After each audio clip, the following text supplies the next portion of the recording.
And with Ray, we were just talking about finding that champion. You're in the role. You've got to find that champion. What kind of challenges are folks going to have? How can they stay resilient? One of the things that we should mention, though, Ray, is sometimes the least listened to, but maybe even more important champion is the employee public. You know, your employees, your vendors. Sometimes, if you have a lot of contract staff, you know, what about those folks? Should we be concerned with their opinions? They Yeah. maybe are individual contributors or not managers. Should we be concerned with what they think? Well, I think you said it earlier, maybe when we were offline, is that today everyone has a say about everything, and you can't Yeah, ignore that. You yeah, know, yeah, I'm a big proponent of selling the security program, and the constituents are, of course, every employee that's in the organization, and maybe external customers are, a client as well. But if you miss that and you think that what you and I decide, Scott, it maybe not go well in the organization, and maybe because of culture, or maybe because we're too new and we don't know that yet. But I think if you put that on the top of your leaderboard, everybody has a say, then and embrace that and get that champion, as we talked about earlier, and figure that out. And how do you do that? Today, I mean, as you know, there's employee surveys and there's this and that, and there's other vehicles. People use Jostle or things like that that's right. internally. But getting the employee population on board and embraced, and even when they come up with novel ideas that you and I both know will never work, but nevertheless, they still have to answer that. And maybe they would work. Maybe it's you or me that need to be That's right. retuned a little bit. Got to be open to it. Yeah, Yeah. we had this at NVIDIA where we had a parking structure, and they said, "Hey, can we get a employee access card to put in our driver's side mirror, so when we pull up, it would sense the the access card and it would open the gate." And to your point, we maybe we didn't agree with it or we didn't like it, but we had to be open to listening to that because ultimately, I mean, a lot of folks they just want to be heard. You know, they Yeah. have an idea or they think something, especially when you work in tech and with engineers. I'll tell the audience that that's a whole nother ballgame because every engineer thinks that they can solve every security problem. And oftentimes they've got great ideas, but you know, sometimes you just don't have capital to execute, right? But you know, have you had similar experiences where employees have come up with a idea that you were able to implement, maybe? And no, I think, from the sense of efficiencies and what have you, employees have great ideas because they're there every day. They go through the same gate or they go through the same Right. door. They swipe their card or they wave their card. And then we come along with multiple authentication, and now, I can't swipe this anymore. Now I got to do this. Here's a different way to do that. Can't I have that on my phone? Yep. Well, that's, bring your own device issue, as we all know. That's right. But you know what? A lot of good things have come out of that. And we've become more efficient and we've enabled people to get to where they need to get to work and to be I agree. productive and not be bogged down. It used to drive me crazy is to go somewhere, the same visitor was standing in the same line every single day to get an access card. I'm thinking, how could that be? There's Yeah. there's better ways to do that. And then so you go ask them what they think and they'll tell you. Yeah, I've had actually the same thing. You know, especially when you have either visitors or you have vendors who come with a great deal of frequency. Is there a way that we can streamline this approach? And that's part of, you know, we talked in our on our last conversation about 30, 60, 90 days. This is why, to your point, you don't do anything for 30, 60, or 90 days to try and figure out where's their what my term I call friction. Where's their friction in the process? Because where there's friction, people get upset. They don't like it. It's not a good experience. And if we at least, as security leaders, at least acknowledge that there's going to be friction, sometimes there has to be friction, right? I mean, you have to present a badge to get into it, or you have to present something to confirm that you're supposed to be there, right? Um, does it have to be a badge? Is there something else we can look at? Badges is kind of a pain point for me because it's old technology, but Right. it's used all over Silicon Valley and all over the corporate world Yeah. because it works. You have your picture, it's got your name, it's got sometimes multi-factor authentication. It's used because it works. And sometimes you just can't move away from something like that because what if somebody, we talked about BYOD. What if somebody forgets their device? What if somebody doesn't have something that they need to have? What if they don't push the right button and they get locked out? Then you encourage tailgating. Then you encourage other bad acts. I think the ultimate point here for new security leaders, especially, is to listen and just like we said before, when you're talking with your constituents, but also to be mindful that your constituents are not just the board of directors or Right. somebody in a management role. Um, there are people in these companies that the company wants to hear from. What do you think about working with HR? You talked about surveys earlier, and I just want to touch on that briefly.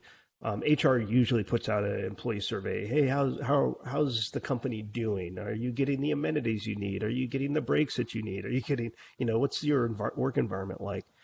Uh, have you seen times where you've been able to attach additional questions to those kind of surveys? Like, do you feel safe in the workplace? Have you seen things like that? And what is the success of a security or safety type survey? Well, I think security's, one of their primary roles is to partner with the leadership of the organization, to be finance, HR, compliance, and regulatory, and what have you. But yet at the same time, it's a way to touch more people and to show that the security function is really engaged in the business and helping the business be enabled as much as they can. And I mean, as you know, we all do a lot of work with international travelers Right. and keeping them safe and letting them know at home that their spouse is protected when the spouse is in China or in India or what have you. And it's comfort.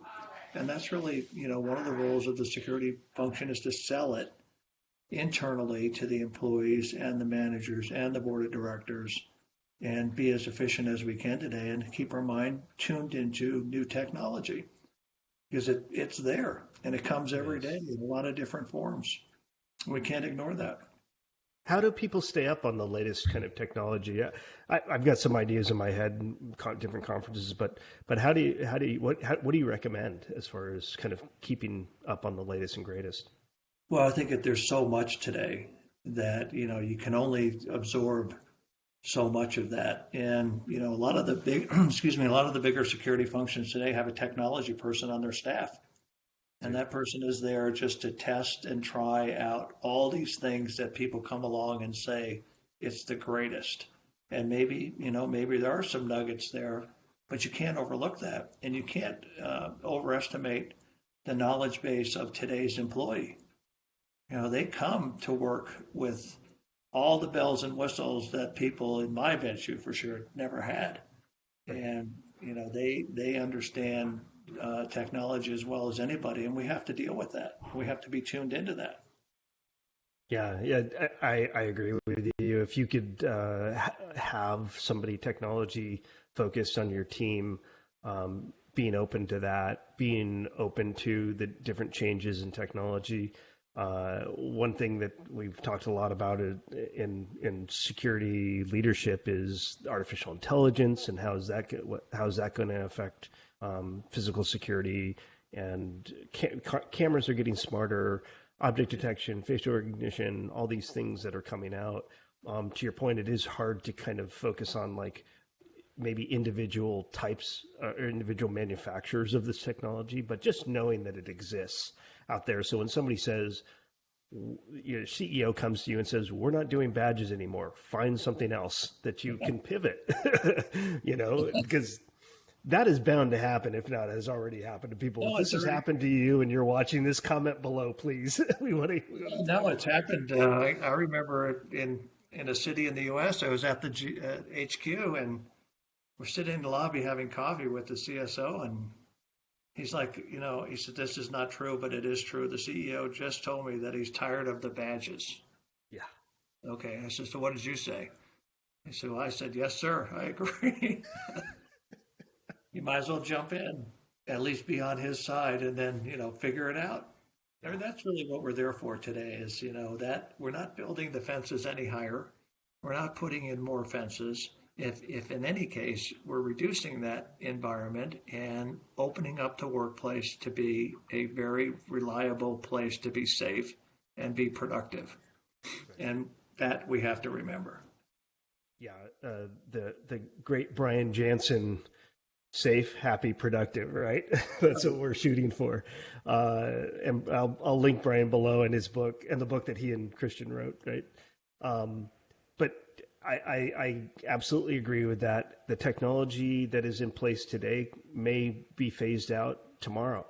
One thing that I think people who are in transition should be aware of is there are a lot of bigger companies that are gobbling up smaller companies. There's a lot of mergers and acquisitions that are happening, not only because of the pandemic, but even before the pandemic, there was a lot of movement afoot to consolidate.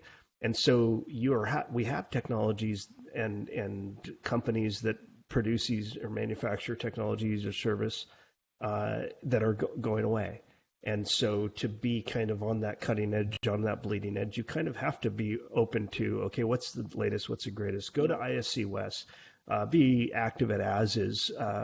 These vendors, as much as we all kind of, have a collective sigh when a vendor hits us up about their newest, latest and greatest tool that will solve all your problems, I think we do need to be open to kind of at least understanding what those things are so that when our constituents, our champions come to us and they say, we got to change, we've got to get away from this, that That's you're right.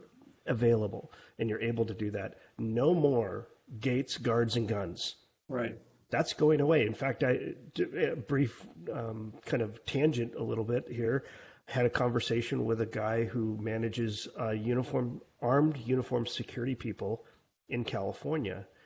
California now requires those officers who are becoming armed to go through a psychological battery. And there's a written type of test, and then there's a interview type test. And he was complaining about this because an officer or a person they wanted to hire as an officer who happened to be retired LAPD failed the psychological. And now, look, I'm not a psychologist. I don't know why. But these are the challenges that are being presented by the regulators. So to your point about you got to know what compliance looks like. Can you have armed security? Maybe, maybe not. Maybe you have a state like California that has higher requirements now that maybe the industry is not ready to meet. So a lot of challenges coming in the future, I think, for sure. Any last parting ideas about how can they be prepared for kind of this very fluid and kind of maybe shifting sands environment?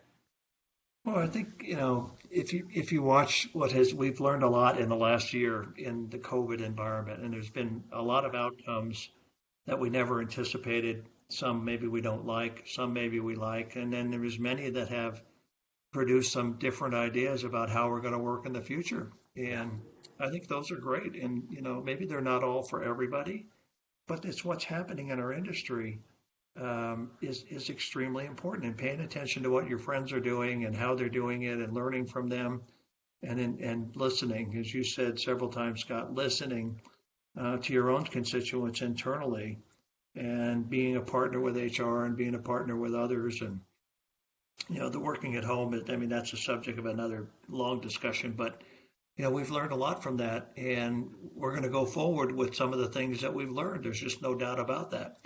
So all in all, I think it's a great time to be doing what we're doing, where we're doing it at, and providing a safe environment for our employees and other constituents to work in. Yeah, I agree. And I've always said that the world is only getting smaller. We're only becoming more connected with each other, and supply chains are getting smaller. the one thing that really hasn't changed is the volume and velocity of crises around the world.